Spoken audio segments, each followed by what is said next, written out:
Hello दोस्त, स्वागत है आपके अपने यूट्यूब चैनल यूजीसी अड्डा 2.0 में। और आज का क्लास हम लोग देखेंगे। आज का सेट 11 होगा। बिहार एसएससी का प्रैक्टिस सेट अभी लगातार चल रहा है।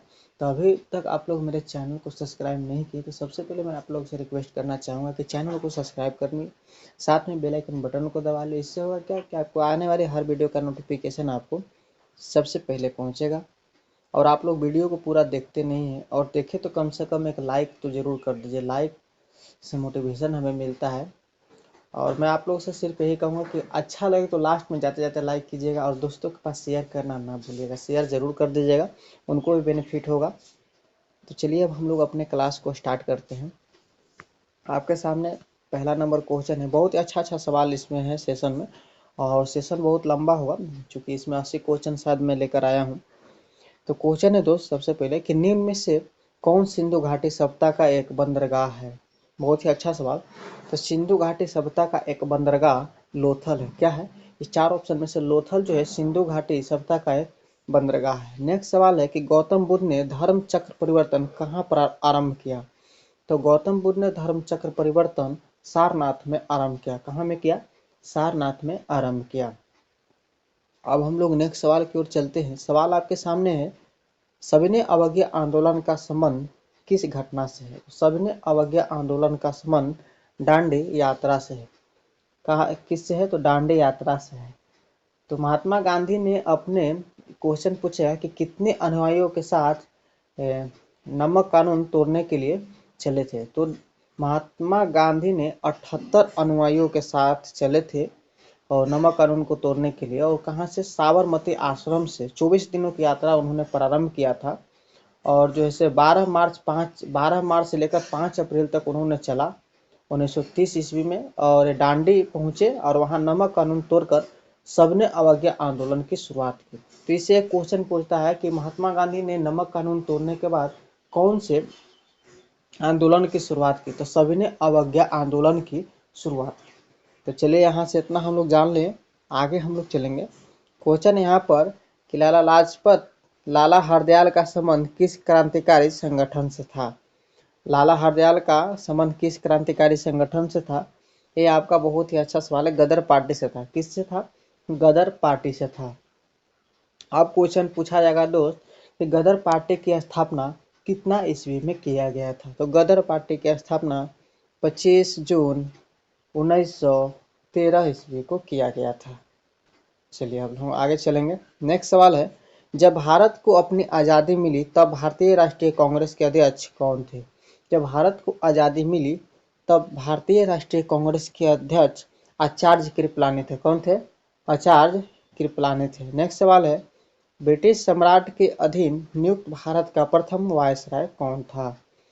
जो है ब्रिटिश सम्राट के अधीन नियुक्त भारत का प्रथम वायसराय आपको लॉर्ड कैनिंग था। कौन थे? लॉर्ड कैनिंग था। नेक्स्ट सवाल है यहाँ पर, चिपको आंदोलन का आरंभ कब हुआ था। चिपको आंदोलन का आरंभ कब हुआ था? उत्तराखंड में हुआ था। कहाँ हुआ था? चिपको आंदोलन का आरंभ उत्तराखंड में हुआ था। चलिए आगे सवालों की ओर हम लोग चलते हैं। ब्रिटेन द्वारा चीन विजय की शुरुआत कब हुई थी। ब्रिटेन द्वारा चीन विजय की शुरुआत कब हुई थी? वो हुई थी अफीम युद्ध में। कब हुई थी? अफीम युद्ध में हुई थी। नेक्स्ट सवाल है यहाँ पर दोस्त, इंग्लैंड में किस वर्ष में ग्लोरियस रेवोल्यूशन यानी गौरवशाली क्रांति हुई। क्वेश्चन थोड़ा सा टेढ़ा है दोस्त कि इंग्लैंड में किस वर्ष में ग्लोरियस रेवोल्यूशन यानी कि गौरवशाली की क्रांति हुई। इसका सही जवाब हो जाएगा आपके सामने 1688 ईस्वी में हुआ। आप लोग कितना सही कर पाते हैं हमें कमेंट बॉक्स में जरूर बताइएगा। हमें आंसर बोलने से पहले आप लोग आंसर अपने कॉपी में लिख लीजिएगा। आप लोग इसे बताइएगा कि कितना सही कर पाए हैं। नेक्स्ट सवाल है कि भारतीय संविधान की प्रारूप समिति के अध्यक्ष कौन थे। भारतीय संविधान की प्रारूप समिति के अध्यक्ष आपको डॉक्टर भीमराव अंबेडकर थे। कौन थे? डॉक्टर भीमराव अंबेडकर थे। इन्हें भारतीय संविधान की प्रारूप समिति के अध्यक्ष भी कहा जाता है। और नेक्स्ट सवाल की ओर हम लोग चलेंगे कि भारत का संविधान कब अपनाया गया। तो भारत का संविधान आपको 26 नवंबर 1949 को अपनाया गया। 26 नवंबर 1949 को भारत का संविधान अपनाया गया। ऑप्शन नंबर सी सही होगा। नेक्स्ट सवाल है कि समवर्ती सूची के अंतर्गत निम्न में से कौन सा विषय है? तो समवर्ती सूची के अंतर्गत निम्न में से आपका ट्रेड यूनियन विषय कौन सा है? ट्रेड यूनियन विषय है। नेक्स्ट है भाषण और अभिव्यक्ति की स्वतंत्रता शामिल नहीं है। भाषण और अभिव्यक्ति की स्वतंत्रता किसमें शामिल नहीं है? वो आपको ऑप्शन नंबर सी सही हो जाएगा कि सरकारी गतिविधियों के बारे में जानने का अधिकार। सरकारी गतिविधियों के बारे में जानने का अधिकार जो है से शामिल नहीं है। नेक्स्ट सवाल की ओर हम लोग चलेंगे। सवाल यहाँ पर है भारत के राष्ट्रपति का चुनाव कब होता है? यानी कि भारत के राष्ट्रपति का चुनाव 5 साल बाद होता है। भारत के राष्ट्रपति का चुनाव कब होता है? 5 साल बाद होता है। नेक्स्ट है कि भारत का संविधान भारत के महान्यायवादी की नियुक्ति का अधिकार किसको देता है? भारत का संविधान भारत के महान्यायवादी की नियुक्ति का अधिकार किसको देता है? हम लोग जानेंगे दोस्त। इसका सही जवाब हो जाएगा राष्ट्रपति को देता है। किसको देता है? राष्ट्रपति को देता है। ऑप्शन नंबर बी सही हो जाएंगे। नेक्स्ट सवाल है कि निम्नलिखित में से कौन सी समिति चुनाव सुधार से संबंधित नहीं है? तो निम्नलिखित में से कौन सी समिति चुनाव सुधार से संबंधित नहीं है? वो है आपको वाई के अलग समिति। वाई के अलग समिति ऑप्शन नंबर डी सही हो जाएगा। नेक्स्ट सवाल है कि महापौर निम्नलिखित में से किसका प्रमुख होता है? महापौर निम्नलिखित में से किसका प्रमुख होता है? नगर निगम का प्रमुख होता है। दोस्तों आप लोग वीडियो को शुरू से अंत तक जरूर देखिए, काफ़ी फायदेमंद होगा। एग्जाम तक लगे रहिएगा। हमें उम्मीद है कि आप लोगों ने डॉक्यूमेंट अपलोड कर लिया होगा, क्योंकि जो नोटिफिकेशन आया है सभी लोग जो स्टूडेंट भरे हैं फॉर्म बिहार एसएससी का, वो आप लोग जाकर डॉक्यूमेंट अपलोड कर लें। और सर्वर अभी खुल रहा है साइबर कैफे में, या अपने मोबाइल फ़ोन से भी डॉक्यूमेंट को अपलोड कर सकते हैं, बिल्कुल पीडीएफ बनाकर। वीडियो को अच्छा लगेगा तो ज़रूर लाइक कीजिएगा जाते जाते लास्ट में, और शेयर करना मत भूलिएगा। और चैनल को सब्सक्राइब नहीं किए हैं तो कर लीजिए चैनल को सब्सक्राइब। इस तरह के वीडियो पाने के लिए आपको प्रत्येक दिन जीके जीएस का एक वीडियो डाला जाएगा। अभी एएलपी की वैकेंसी आई है, उसका भी वीडियो के लिए तैयार किया जा रहा है कंटेंट, वो आपको भी लाया जाएगा। सवाल है कि ईवीएम का मतलब क्या है? ईवीएम का मतलब क्या है? तो इसका सही अर्थ यानी आपको हो जाएगा आंसर कि ईवीएम का मतलब आपका इलेक्ट्रॉनिक वोटिंग मशीन है। यानी फुल फॉर्म पूछा जा रहा है तो इलेक्ट्रॉनिक वोटिंग मशीन है। ऑप्शन नंबर डी सही होगा। नेक्स्ट सवाल है कि केंद्र सरकार में वर्तमान महिला एवं बाल विकास मंत्री कौन है? केंद्र सरकार में वर्तमान महिला एवं बाल विकास मंत्री कौन है? तो सही जवाब हो जाएगा स्मृति ईरानी है। कौन है? स्मृति ईरानी है। Option number B. नेक्स्ट सवाल है निम्नलिखित में से किसके हमारे सौर मंडल के एक ग्रह के रूप में गणना नहीं होती है? निम्नलिखित में से किसकी हमारे सौर मंडल के एक ग्रह के रूप में गणना नहीं होती है? ऑप्शन नंबर ए सही हो जाएगा, प्लूटो की गणना नहीं होती है। नेक्स्ट सवाल है भूमध्य रेखा निम्न में से किस देश से गुजरती है? भूमध्य रेखा निम्न में से किस देश से गुजरती है? आपको 4 ऑप्शन दिए हुए दोस्तों, सही आंसर हो जाएगा केन्या से गुजरती है। कहाँ से गुजरती है? केन्या से गुजरती है। नेक्स्ट सवाल की ओर हम लोग चलेंगे। सवाल आपके सामने है कि निम्नलिखित में से कौन सा शहर 2 महाद्वीपों में फैला हुआ है? तो आप लोग इसका आंसर बताइए क्या हो जाएगा। निम्नलिखित में से कौन सा शहर 2 महाद्वीपों में फैला हुआ? ऑप्शन नंबर बी सही हो जाएगा इस्तांबुल। इस्तांबुल जो है 2 महाद्वीपों में फैला हुआ है। नेक्स्ट सवाल है फर वनस्पति निम्न में से किससे संबंधित है? फर वनस्पति निम्न में से किससे संबंधित है? ऑप्शन नंबर सी अल्पाइन वन से संबंधित है। अल्पाइन वन से संबंधित है। नेक्स्ट सवाल की ओर हम लोग चलेंगे। सवाल है निम्न में से कौन सी नदी सबसे लंबी है? निम्न में से कौन सी नदी सबसे लंबी है? आपको ऑप्शन नंबर ए हो जाएगा अमेजन की नदी।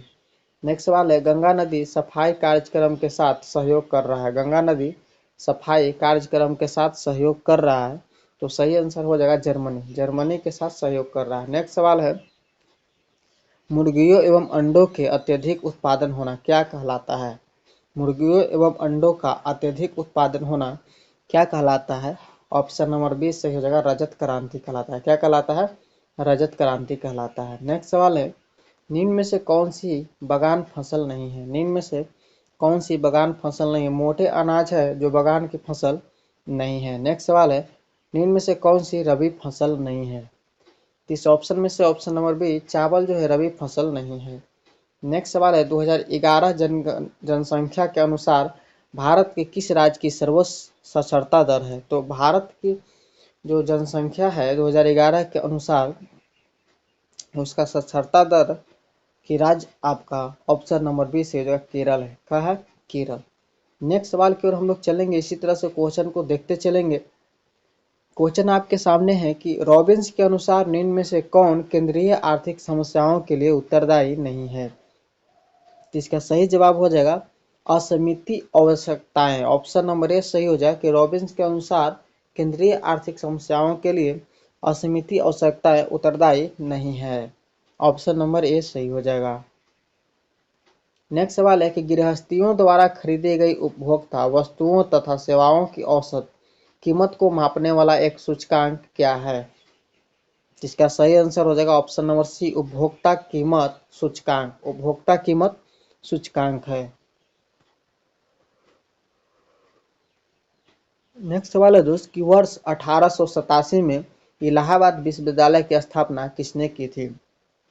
वर्ष 1887 में इलाहाबाद विश्वविद्यालय की स्थापना आपका जो है सर विलियम मुयर ने की थी। सर विलियम मुयर ने की थी। ऑप्शन नंबर सी सही होगा। नेक्स्ट सवाल है निम्न में से किसने प्राकृतिक अधिकारों के सिद्धांत का प्रतिपादन किया? निम्न में से किसने प्राकृतिक अधिकारों के सिद्धांत का प्रतिपादन किया? ऑप्शन नंबर ए सही हो जाएगा जॉन लॉक।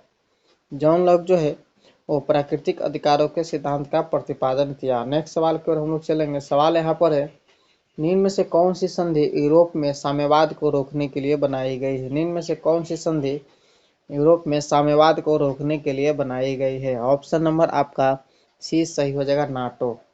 नाटो बनाई गई है। नेक्स्ट सवाल है राष्ट्रीय मतदाता दिवस भारत में हर साल कब मनाया जाता है? राष्ट्रीय मतदाता दिवस हर साल कब मनाया जाता है? तो ऑप्शन नंबर बी सही हो जाएगा 25 जनवरी को मनाया जाता है। नेक्स्ट सवाल की ओर हम लोग चलेंगे। सवाल है उत्तर प्रदेश में आयोजित कांपिल मेला किस समुदाय से जुड़ा हुआ है? उत्तर प्रदेश में आयोजित कांपिल मेला किस समुदाय से जुड़ा हुआ है? तो ऑप्शन नंबर ए सही हो जाएगा जैन से जुड़ा हुआ है। नेक्स्ट सवाल है वर्मी कंपोस्टिंग एवं संलग्न मुख्य जीव का नाम क्या है? वर्मी कंपोस्टिंग एवं संलग्न मुख्य जीव का नाम क्या है? ऑप्शन नंबर ए सही हो जाएगा केंचुआ। क्या नाम है? केंचुआ। नेक्स्ट सवाल है निम्नलिखित में से कौन सा एक अकोशिकीय जीव है? आपके पास चार ऑप्शन है। बहुत ही अच्छा सवाल है। निम्नलिखित में से कौन सा एक अकोशिकीय जीव, इसको आप लोग स्टार मार्क लगा लीजिए। इसका सही जवाब हो जाएगा ऑप्शन नंबर बी विषाणु। वायरस जो है अकोशिकीय जीव है। नेक्स्ट सवाल की ओर हम लोग चलेंगे। मनुष्य के मूत्र में कौन सा एसिड पाया जाता है? तो मनुष्य के मूत्र में एसिड जो है आपका यूरिक एसिड पाया जाता है। सभी लोग जानते होंगे इस क्वेश्चन को, तो आप लोग के रिवाइज के तौर पर इस वीडियो को देखना है। नेक्स्ट है कि सबसे बड़ी धमनी किस नाम से जानी जाती है? सबसे बड़ी धमनी जो है आपको महाधमनी एओर्टा से जानी जाती है। महाधमनी एओर्टा से जानी जाती है। नेक्स्ट सवाल है पूर्ण जन्म को घाव भरने की प्रक्रिया के दौरान किस तरह परिभाषित किया जाएगा? तो यहाँ पर जो है कि पूर्ण जनन को घाव भरने की प्रक्रिया के दौरान किस तरह परिभाषित किया जाएगा? यहाँ पर संयोजी ऊतक द्वारा नाश हो चुकी कोशिकाओं का प्रतिस्थापन, ये भी नहीं होगा। श्वेत रक्त कोशिकाओं द्वारा नाश हो चुकी कोशिकाओं का प्रतिस्थापन, ये भी नहीं होगा। इसमें कौन हो जाएगा? ऑप्शन नंबर सी हो जाएगा समान कोशिका द्वारा नाश हो चुकी कोशिकाओं का प्रतिस्थापन। ऑप्शन नंबर सी सही हो जाएगा। नेक्स्ट सवाल है वंशागति और क्रोमोसोमवाद का सिद्धांत किसने प्रस्तुत किया? वंशागति और क्रोमोसोमवाद का सिद्धांत किसने प्रस्तुत किया? ऑप्शन नंबर डी से जो सटन और बोवेरी ने प्रस्तुत किया। नेक्स्ट सवाल है निम्न में से कौन सी दवा एक पीड़ाहारी है? निम्न में से कौन सी दवा एक पीड़ाहारी है? जो नोवल जीन जो है वो पीड़ाहारी दवा में आता है। ऑप्शन नंबर आपका सी सही हो जाएगा। नेक्स्ट सवाल है पादपों में प्रकाश संश्लेषण के दौरान बनने वाला प्रथम अस्थायी उत्पाद क्या है? ऑप्शन नंबर ए हो जाएगा पायरुविक एसिड। पादपों में प्रकाश संश्लेषण के दौरान बनने वाला प्रथम अस्थायी उत्पाद क्या है? पायरुविक एसिड है। नेक्स्ट सवाल है दोस्तों आपके सामने विटामिन B9 का रासायनिक नाम क्या है? विटामिन B9 का रासायनिक नाम क्या है? तो ऑप्शन नंबर डी सही हो जाएगा फॉलिक एसिड। क्या है? Folic acid. नेक्स्ट है कौन सी गैस वायुमंडल के ओजोन स्तर को अपघटित करती है? कौन सी गैस वायुमंडल के ओजोन स्तर को अपघटित करती है? तो ऑप्शन नंबर ए सही हो जाएगा, क्लोरोफ्लोरोकार्बन। क्लोरोफ्लोरोकार्बन। नेक्स्ट सवाल है, निम्न में से कौन सा मूल मात्रक नहीं है? निम्न में से कौन सा मूल मात्रक नहीं है? ऑप्शन नंबर डी सही हो जाएगा, ओम। ओम जो है मूल मात्रक नहीं है। नेक्स्ट सवाल है, समीकरण v बराबर u प्लस ए टी जानकारी क्या देता है? v बराबर u प्लस ए टी जानकारी देता है, ऑप्शन नंबर है, वेग समय का एक कार्य है। वेग समय का एक कार्य है। नेक्स्ट सवाल है, बल का विमीय समीकरण है। बल का विमीय समीकरण है, ऑप्शन नंबर सी, एफ बराबर M L T minus two. M L T minus two. Next है, के डब्ल्यू एच की किसकी इकाई है? के डब्ल्यू एच किसकी इकाई है? तो ऑप्शन नंबर डी, ऊर्जा की इकाई है। किसकी इकाई है? ऊर्जा की। नेक्स्ट सवाल है, अस्पष्ट प्रतिध्वनि तभी सुनी जा सकती है जब परावर्तन सतह की ध्वनि स्रोत से न्यूनतम दूर हो, लगभग। यानी इसका सही आंसर हो जाएगा ऑप्शन नंबर आपका बी, इसमें सही हो 17 मीटर। 10 मीटर नहीं होगा, 17 मीटर सही हो जाएगा, ऑप्शन नंबर बी। नेक्स्ट है कि जब दूध को बिलोया जाता है तो उसमें से मलाई पृथक होने लगती है। जब दूध को बिलोया जाता है तो उसमें से मलाई पृथक होने लगती है, ऑप्शन नंबर बी सही हो जाएगा, अपकेंद्री बल के कारण। अपकेंद्री बल के कारण। नेक्स्ट सवाल है, जल का हिमांक बिंदु क्या है? तो जल का हिमांक बिंदु 0 डिग्री सेल्सियस है। नेक्स्ट सवाल है यहाँ पर, श्वेत प्रकाश की एक किरण कांच के प्रिज्म पर आपतित होती है, वह प्रकाश वर्ष जो कांच के प्रिज्म से गुजरने पर अधिकतम विचलित होती है, उसे क्या कहते हैं? तो सही जवाब हो जाएगा ऑप्शन नंबर ए, बैगनी कहते हैं। क्या कहते हैं? बैगनी कहते हैं। नेक्स्ट है कि वैद्युत धारा का परिमाण मापने के लिए प्रयुक्त उपकरण क्या है? वैद्युत धारा का परिमाण मापने के लिए प्रयुक्त उपकरण ऑप्शन नंबर सी से हो जाएगा, अमीटर है। क्या है? अमीटर। नेक्स्ट सवाल की ओर हम लोग चलते हैं दोस्त। आप लोग वीडियो को लाइक जरूर कीजिएगा और अभी तक चैनल पर नए तो चैनल को सब्सक्राइब कर लीजिए ताकि हर वीडियो आपके पास से चला जाए। नेक्स्ट है कि गैस जो मौसमीय परिवर्तनों को प्रभावित नहीं करती है, गैस जो मौसमीय परिवर्तनों को प्रभावित नहीं करती है, तो इसका सही जवाब हो जाएगा, जल वाष्प जो है इसे नहीं करते, ऑप्शन नंबर डी सही हो जाएगा दोस्त। लगे रहिए, हम लोग कम समय में ज़्यादा से ज़्यादा क्वेश्चन करेंगे, रिवाइज के तौर पर सारे क्वेश्चन को हम लोग याद कर लेंगे।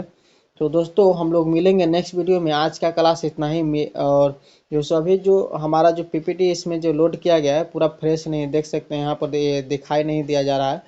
तो मिलेंगे हम लोग नेक्स्ट वीडियो में, तब तक हम लोग ज़्यादा क्वेश्चन लेकर आएंगे। इस क्वेश्चन में हम लोग 56 क्वेश्चन कर लिए हैं। तो वीडियो को नहीं लाइक किए हैं तो कर दीजिए और चैनल को सब्सक्राइब कर लीजिए और साथ में दोस्तों के पास जो है शेयर करते चलिए। Best of luck. आप लोग पिछले वीडियो को रिवाइज किए, द प्लेटफार्म का भी प्रीवियस ईयर सेट लगाया गया है, इसका भी प्लेलिस्ट आपको डिस्क्रिप्शन बॉक्स में दे दिया गया है। ठीक है दोस्त।